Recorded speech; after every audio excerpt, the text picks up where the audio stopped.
그럼 이제 29과는 그리스도인의 근거 있는 확신 그랬어요. 그죠? 이제 우리가 이제 낙심을 하고 막 그래야 되잖아. 그래서 어제 성령 충만이 믿다가 낙심하는 이유가 성령 체험을 못한 것이 한마디로 말하면 하나님을 체험하지 못했다는 얘기죠.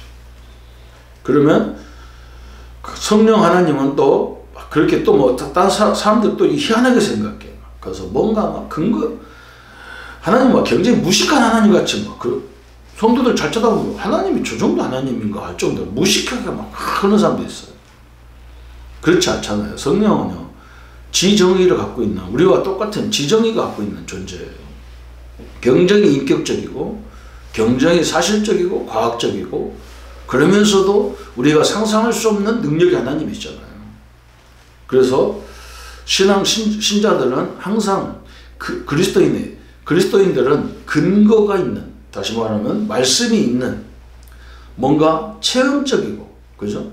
체험도 그냥 말씀을 떠난 체험, 이거 얘기하면 안 돼요. 왜 그러냐면 체험 가지고 자꾸 얘기하면 안 되거든요. 왜 그러냐면 사람마다 체험이 다 다르단 말이에요. 그러면 체험을 주장하는 사람 특징이 보면 자기가 체험한 것만 다라고 얘기하니까 이게 문제라. 그리고 내가 어떤 체험을 했어도 말씀에 근거하지 않는, 말씀에 없는 것은 말하지 않는 게 좋아요. 그러면 그걸 자꾸 얘기해버리면 다른 성경이 또 있어야 되는 거예요. 우리가 천주교하고 기독교하고 다른 게 뭐냐, 천주교는 성경이 위가 아니라 교회가 성경 위예요. 교회가 성경을 결정했다는 거예요. 근데 우리는 그렇지 않아요. 성경이 위예요. 그래서 이 사람들은 지금도 외경 같은 걸 써요. 성경 외에 또 다른 성경이 또 있어. 그 사람들은 기독교도 똑같아요. 자기 성경도 있고 또 자기 체험 성경이 있어. 이렇게 이걸 가지고 자꾸 얘기하고 안 되잖아. 이것을 말씀에, 그것도 복음적인 것에 근거하지 않으면 그런 신비적인 체험 다 있거든요. 그런 걸 얘기하면 안 되는 거예요. 그게 기준이 돼버리면 안 되잖아요. 복음과 성경 말씀이 기준이 돼야 되지. 우리 성도들을 조목사가 경험한 것을 가지고 그걸 만들어 놓으면 안 되잖아요. 그렇잖아. 그래야 똑같지. 그래야 복음 안에서 똑같아지지. 그래서 여러분 이런 부분을 잘 이해를 해야 돼요. 그래서 우리는 말씀에 근거하고 복음에 근거한 것만 얘기하고 다른 체험이 있어도 그건 다 있어. 나도 감당 못하는, 여러분에게 다 말 못하는 그런 체험이 있지만 그건 그냥 감으로 조금 이걸 간으로 조금씩 얘기하는 거지. 그게 다가 그런 건 아니란 말. 하나님이 홍해를 가를 정도의 하나님이라 우리 믿을 거 없잖아요. 그렇잖아요, 그죠? 바다에도 길을 낼 수 있는 하나님이지. 길을 낼 이유가 없으니까 안 내는 거죠. 한번 여러분 생각해 보세요. 바다에 길을 내가지고 4차선으로 내가지고 여기서 미국까지 한 달 동안 차 타고 간다. 아무것도 없는데 옆에 바다. 아마 가다가 돌아가지고 바다다 들어갈 거예요. 그렇잖아, 안 그래요? 비행기 타고 가는 것도 지겨워 죽을 지경인데 버스나 자가용 타고 며칠 가야 되겠습니까? 미국을 가면 바다 가운데로 길 쫙 나가지고 아마 가다가 자살할 거예요. 그렇잖아요. 하나님 우리를 너무 잘 알아. 인간을 잘 알고 그럴 이유가 없어서 안 하시는 거고 그런 거지. 능력이 없는 하나님이 아니잖아요. 그래서 우리는 항상 말씀의 근거를 가지고 믿어야 된다. 그렇게 딱 하면 됩니다. 세상을 향하여 구애 같은 것으로 비유한다. 질병, 사고, 유혹, 제약으로 어둠에 덮여 있다. 그러므로 세상에 사는 불신자들은 두려움에 가득 차 있다. 이때 주님은 다음과 같은 근거 있는 약속을 주셨다. 우리도 마찬가지죠. 그죠? 말씀의 근거를 못 잡으면 참 힘들어요. 하나님 자녀들이 애굽에서 종살이 했다니까요. 우리 어떤 목사님은 하나님 자녀들이 죄가 많아서 애굽에 바벨론에 종살이하고 노예살이 했다는데 내가 속으로요. 아니 죄가 이스라엘 사람이 많습니까? 애굽 사람이 많습니까? 참 기가 차가지고. 아니 불신자가 죄를 더 많이 짓습니까? 신자가 더 많이 짓습니까?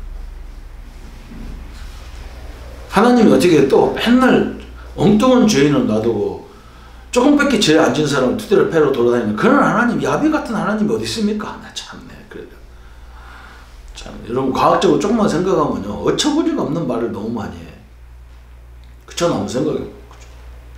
죄를 줬으면 애굽이 죄를 많이 져가지고 이스라엘을 괴롭히니까 애굽을 때려잡아가지고 이스라엘에 그 줘버리고 그래야 되는 게 하나님이지. 거기에 계획이 있단 말이죠.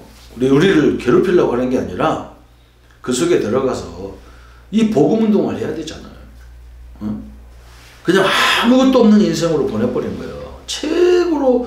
최악으로 만들어서 애굽에 집어넣는 거예요. 그래야 노예로 갈 거 아니에요. 그래야 그 사람들이 노예인 줄 알고 부려먹었는데 나중에 이게 하나님의 역사가 일어나고 응답이 일어나니까, 야, 이 사람을 통해서 하나님 역사를 봐버리는 거지. 야, 내가 거기에 우리가 보면 하나님의 연속곡에 우리는 그냥 엑세트라 주인공으로 가 있는 거예요. 그래서 그 근거가 있단 말이죠. 그죠? 첫 번째, 구원의 확신. 먼저 무엇이 필요하냐? 그죠? 삶의 변화가 필요하죠. 나의 삶에, 나의 개인에 예수님을 주인으로 영접해라. 그때 무엇이 해결되느냐? 베드로전서 2장에 우리의 원죄, 자범죄, 근본 문제가 해결되는 거죠. 어떤 위치에 놓이느냐? 요한복음 10장 20절 30절에 그죠? 양과 목자의 관계가 되는 거예요. 우리는 하나님의 자녀가 되고 하나님은 나의 목자가 돼요. 그래서 하나님의 목자이기 때문에 절대 빼앗기지 못하는 거예요. 그래서 다윗을 그리스도의 모형으로, 하나님 모형으로 설명할 때가 많잖아요. 왜 그러냐? 다윗의 특징이 그렇잖아요. 양을 절대로 안 뺏기잖아요. 만약에 양이 잡아갔다, 그럼 그 뼈다귀라도 찾아오잖아요. 그건요, 뺏기지 않는다는 말이거든. 증거가 무엇이냐? 요한일서 5장 11절. 말씀이 증거란 말이죠. 로마서 5장 8절에 우리가 아직 죄인 되었을 때에 그리스도께서 십자가의 죽으심으로 내가 의인일 때 구원받은 게 아니라니까. 내가 죄인 되었을 때에 십자가의 죽으심으로 나의 죄를 해결했다는 거예요. 그게 확신이에요. 그게 근거예요. 기도, 그 다음에 구원의 확신이 정확해야 그때부터 따라오는 게 기도 응답이 따라오는 거예요. 하나님 자녀이기 때문에 응답 주는 거거든. 아니, 내가 다른 집에 가가지고 다른 어머니한테 가서 달라고 하면 주겠습니까? 안 줘요. 자기 자녀이기 때문에 당연히 주는 거예요. 그죠? 우리가 막 기도에 응답받는 게 아니라니까. 자녀이기 때문에 응답받는 거지. 정확히 말하면. 자녀는 부모에게 보호를 받는다. 하나님의 자녀는 기도하면 응답을 받게 된다. 성도의 위치가 어디냐? 에스겔 37장 28절. 하나님이 영원토록 우리 가운데 거하신다. 우리는 항상 어디 가운데 있냐? 하나님 안에, 하나님 가운데예요. 하나님 우리 가운데 계신다는 거예요. 기도의 근거가 뭐냐? 요한복음 16장 1절에 예수 이름이 기도. 예수 이름. 그래서 예수 이름으로 기도하면 어떤 일이 벌어지는 줄 알기 때문에 우리가 기쁨이 충만해지는 거예요. 지금 받아서 충만한 게 아니라니까. 예수 이름으로 기도하면 반드시 응답이 오는 거예요. 오게 돼 있고 역사하게 돼 있기 때문에 기쁨이 충만하게 돼요. 기도의 근거, 응답의 방법은 뭐냐? 예레미야 3절에 네가 알지 못하는 크고 비밀한 걸로 주신다는 거예요. 응답의 능력은 뭐냐? 로마서 8장 26절에. 그죠? 우리는 내가 눈으로 보이는 거, 생각하는 것만 기도하잖아요. 근데 성령 하나님은 로마서 8장 26절에 우리의 연약한 것을 아시고 우리를 위해서 친히 간구하신다는, 성령도 우리를 위해서 기도하신다는 거예요. 참 엄청난 일이죠. 그죠? 그래서 여러분이 예배할 때, 기도할 때 성령의 역사라는 것은 엄청난 거예요. 여러분에게 누구를 붙여야 되는지 하나님 다 알아요. 그때 역사하는 시간이에요. 그게 얼마나 중요합니까, 그게. 그러면서 세 번째, 용서. 그죠? 죄는 보응을 받잖아요. 히브리서 9장 20절에 한 번 죽는 것은 사람에게 정하신 것이 그 후에는 심판이 따르잖아요. 정확히 말하면 우리 신자는 나는 이제 심판이 없어. 내가 인생의 마지막은 있지만 심판이 없어. 우리는 심판이 아니라 우리는 계산하는 날이지, 하나님 앞에 가서. 응? 죄를 깨닫고 돌아서면 요한일서 1.9절에 항상 저는 미쁘시 의로우사 우리 죄를 고백하면 용서하실 것이고 엄청난 일이죠. 네 번째 승리. 성도의 대적은 어디냐? 베드로전서 5장 8절에 사단이 마귀가 우리의 유일한 싸움의 대상이에요. 대적이란 말. 이게 굉장히 중요한 거예요. 나의 원수도 우리 한국 땅의 원수가 저 김일성이냐? 저 일본이냐? 안 그래요. 한국의 원수도 마귀고 일본의 원수도 마귀고 북한의 원수도 마귀고 중국의 원수도 마귀고 목사님의 원수도 사단 마귀고 전도사님들의 원수도 사단 마귀라. 여러분 사람과의 묶인 거 다 풀어야 돼요. 우리의 싸움은 유일하게 사단 마귀밖에 없어요. 사단이 우리를 다 이간질 시켜놓은 거예요. 나라와 나라와 지역과 지역과 사람과 사람의 관계를 다 지금 적으로 만들어 놨다니까요. 이 마귀가. 여러분 이걸 완전히 바꿔야 돼요. 승리의 근거가 뭐냐? 우리 하나님 예수님이 이 땅에 오셔서 제일 먼저 한 게 뭐냐? 마귀의 일을 다 내려버렸다. 죄 문제 끝냈고. 그죠? 성도의 그러면 다 끝냈는데 우리의 오늘 시험은 뭡니까? 그랬어요. 고린도서 10장 13절에 감당치 못할 하나님이 우리에게 감당치 못할 시험을 주시는 일이 없고 시험을 주면 피할 길이 있는 거. 그래? 자꾸 우리가 감당할 수 있는 뭔가 힘을 길러주려고 하는 거예요. 시험을 주는 이유가. 응? 아니 전쟁도 안 났는데 군인들을 그렇게 훈련시킬 이유가 뭐가 있을까요? 전쟁도 안 일어났어. 그런데 막 훈련을 하는 거 보면 무지무지한 훈련도 많잖아. 그죠? 일반 군인들은 그렇게 안 시키지만 특별한 군인들은 막 엄청나게 훈련을 시키잖아. 왜 그러냐? 감당할 수 있어야 되니까. 전쟁이 일어나면 어떤 상황이어도 감당할 수 있어야 되니까 막 훈련을 시키는 거지.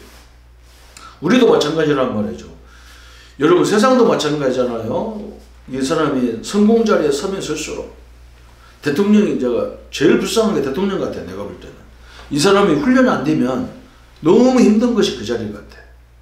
그럴 거 아니에요. 한번 생각해 보세요. 여기서 사고 터지고 저기서 터지고 다 대통령 요구하잖아.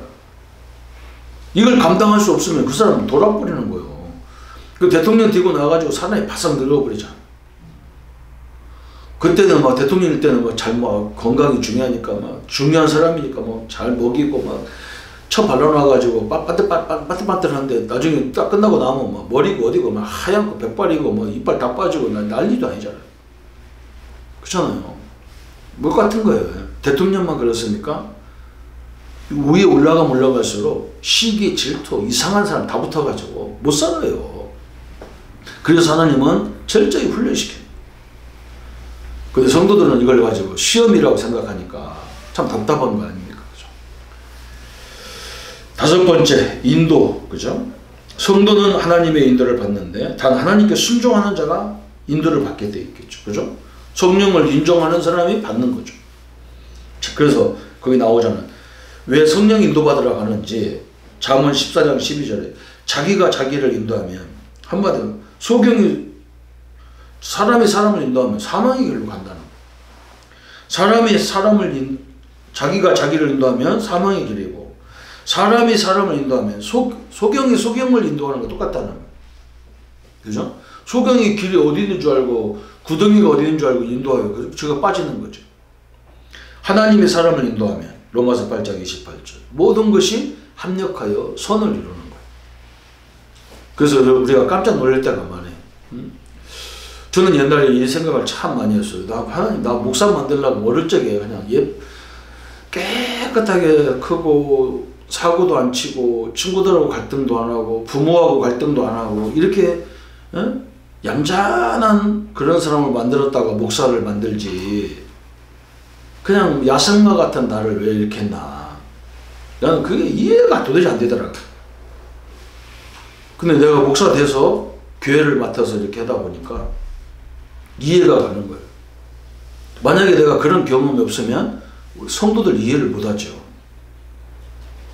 이해 못하죠. 저는 이해 못하다. 이해 못하죠. 그죠? 내가 경험 안 했기 때문에 어떻게 인생을 저렇게 사나 무시하겠죠. 그죠? 내가 살아왔기 때문에 내가 할 말이 나왔다니까. 내가 나쁜 짓 한 걸로 평가를 한다 그러면 우리 교회에서 내가 제일 나쁜 짓 많이 했을 것 같아. 할 말이 없어 저는. 그래서 참 하나님 은혜다 싶은 거예요. 그러면서 네 번째, 순종하는 자에게 주신 약속. 잠언 3장 5절 6절에 내 마음을 네 길을 다 하나님 앞에 맡기면 하나님께서 우리를 길을 다 인도하신다. 우리가 계획을 세울지라도 하나님 다 인도한다 그래요. 하나님 인도하지 않으면 안 되듯이 우리가 주님 앞에 인도하면 하나님 우리를 다 인도하신다는 거죠. 이 축복을 우리 성도님들이, 신앙은 항상 근거 있는 것으로, 그죠? 말씀의 근거를 가지고 얘기해줘야 나도 살고 상대방도 사는 거죠. 그죠? 이 축복을 날마다 누리는 우리 성도님들 되시기를 예수님의 이름으로 축복합니다. 근거 있는 확신을 가지고 말씀의 많은 역사를 체험을 하기를 원합니다. 내 육신의 체험이 아니라 영적인 말씀의 체험을 가지고 말씀이 지금도 살아서 역사하시며 말씀대로 모든 걸 인도하는 하나님의 인도를 보게 하여 주옵소서. 예수님의 이름으로 기도합니다. 아멘.